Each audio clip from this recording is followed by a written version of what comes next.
ఈరోజు అన్ని రకాలుగా ఖర్చు పెట్టుకోవచ్చు అని చెప్పి రాహుల్ గాంధీ ప్రకటించారు కదా, రేవంత్ రెడ్డి ప్రకటించారు కదా, సోనియా గాంధీ డిక్లరేషన్ ఇచ్చింది కదా. ఏమైంది ఈరోజు? విద్యా భరోసా కార్డులు ఇవ్వకుండా తెలంగాణ విద్యార్థుల నెత్తిన భస్మాసుర హస్తం పెట్టి తెలంగాణ విద్యార్థులకు మొండి చేయి చూపినటువంటి కాంగ్రెస్ పార్టీ ప్రభుత్వము ఈరోజు తెలంగాణ విద్యార్థులకు చేసినటువంటి అన్యాయానికి ఎవరు రాజీనామా చేస్తారో, ఎవరు ఈరోజు బాధ్యత వహిస్తారో ఈరోజు కాంగ్రెస్ పార్టీ చెప్పాలి. అంతేకాదు కూలిపే ఛార్జ్ ఇచ్చాడు, అందులో 55 లక్షల మెట్రిక్ టన్నుల ఖర్చు కేంద్ర ప్రభుత్వం భరించడానికి సిద్ధంగా ఉంది. అంత కొంత బియ్యం ఏదైతే సన్న బియ్యం ఇస్తున్నారో ఆ సన్న బియ్యంలో కూడా రూపాయికి 70 పైసలు మోడీ గారు ఖర్చు పెడుతుంటే 30 పైసలు మాత్రమే ఈరోజు కాంగ్రెస్ పార్టీ ఇస్తుంది. నేను ఒకటే అడుగుతా ఉన్నాను, మీరు 10 పంటలకు, 1 కాదు 2 కాదు, ఎన్ని పంటలు 10 పంటలకు 500 రూపాయల బోనస్. ఎంత? 10 పంటలకు 500 రూపాయల బోనస్ ఇస్తారని చెప్పారు. ఎలక్షన్స్ అయిపోయినాక 10 పంటలు కాదు, ఒక ధాన్యానికే ఇస్తాను, ధాన్యానికి కాదు సన్నోట్లకే ఇస్తానన్నాడు. సన్నోట్ల కాదు, ఇప్పుడు అది కూడా ఇస్తలేదు. ఈరోజు పెద్ద పెద్ద ప్రకటనలు మాత్రము కాంగ్రెస్ పార్టీ చేస్తుంది. అంతేకాదు ఈరోజు కౌలు రైతులకు ఎకరానికి 15,000 ఎకరమైంది, రైతు కూలీలకు 12,000 రూపాయలు ఎకరమైనాయి. ఎవరు వెన్నుపడిపరిచారు? కౌలు రైతులకు న్యాయం చేశారు, రైతు కూలీలకు. ఎవరి నెత్తిన కాంగ్రెస్ పార్టీ ఎందుకు భస్మాసుర హస్తం పెట్టిందో, దీనికి ఎవరు బాధ్యత వహిస్తారో, ఎవరు రాజీనామా చేస్తారో చెప్పాలి.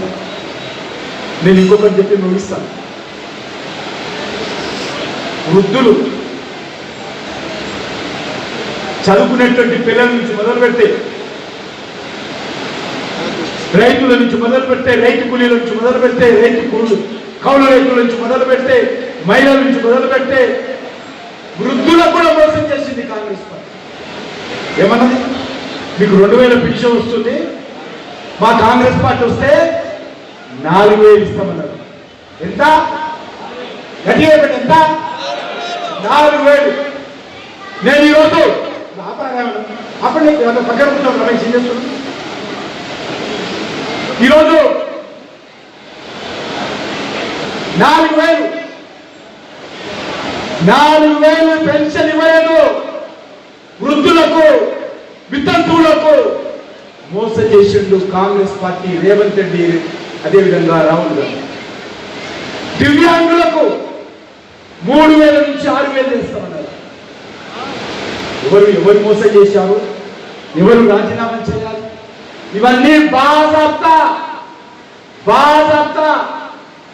ప్రింట్ చేసి, గ్యారంటీలు ఇచ్చి, డిక్లరేషన్ చేసి, ఇంటింటికి కరపత్రం పంపించి, ఓట్లేసుకొని గడ్డ మీద కూర్చున్నారు కదా. దీనికి ఎవరు బాధ్యత వహిస్తారు? రేవంత్ రెడ్డి హామీల అమలుకు. ఈ వైఫల్యంలో ఎవరు రాజీనామా చేస్తారు? రేవంత్ రెడ్డి. మీరు చెప్పాల్సిన అవసరం. తెలంగాణ కానీ, దేశానికి కానీ ఏవైతే మోడీ గారు చెప్పారో,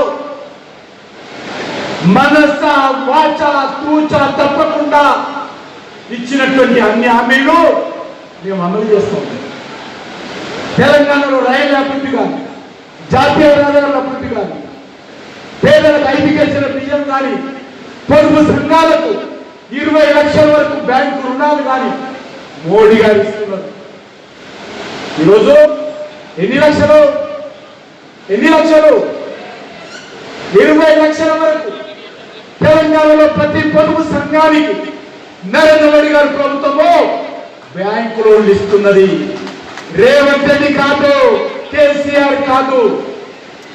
ఎవరిస్తున్నారు? మోడీ గారు ఇస్తున్నారు. కాబట్టి నేను చివరగా మనవి చేస్తా ఉన్నాను, నరేంద్ర మోడీ గారి ప్రభుత్వము అన్ని రంగాలలో కూడా దేశాన్ని ముందుకు తీసుకెళ్తా ఉంది. దేశ గౌరవాన్ని పెంచింది, దేశంలో ఉగ్రవాదాన్ని అరికట్టింది, రక్తపాతాన్ని అరికట్టింది, అన్ని వర్గాల ప్రజలు గౌరవిస్తూ ఉంది. ప్రపంచవ్యాప్తంగా భారతీయులైనా భారతదేశం అన్నా ఈరోజు గుర్తింపు తీసుకొచ్చింది, గౌరవం తీసుకొచ్చింది. కాబట్టి ఈరోజు మనం అందరం ఆలోచన చేయాలి.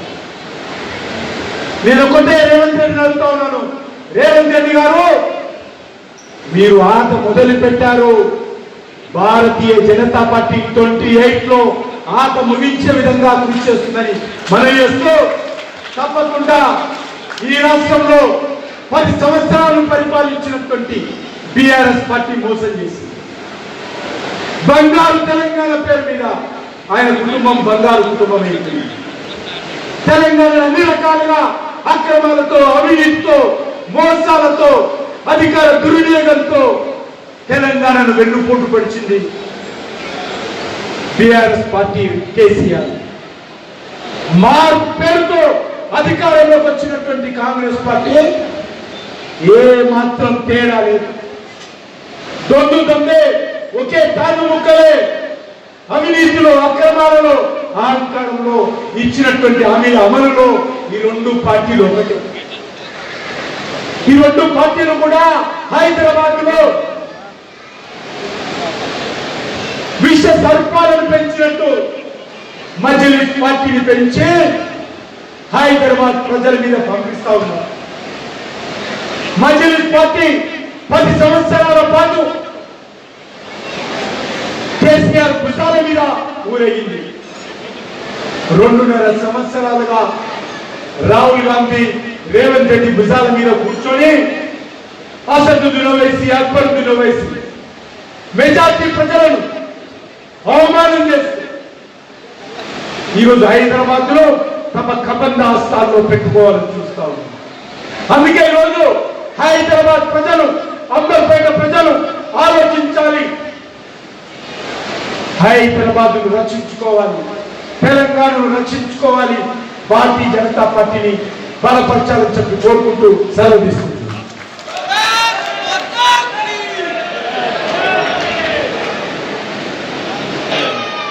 ఇప్పుడే మన ప్రియతమ నాయకులు అంబర్పేట ముద్దుబిడ్డ కిషన్ రెడ్డి గారు తెలియజేసినట్టు రాబోయే రోజుల్లో పెద్ద ఉద్యమాలకి మనం తయారు కావాల్సిందిగా, కార్యక్రమాలు కావాల్సిందిగా వారు చెప్పడం జరిగింది.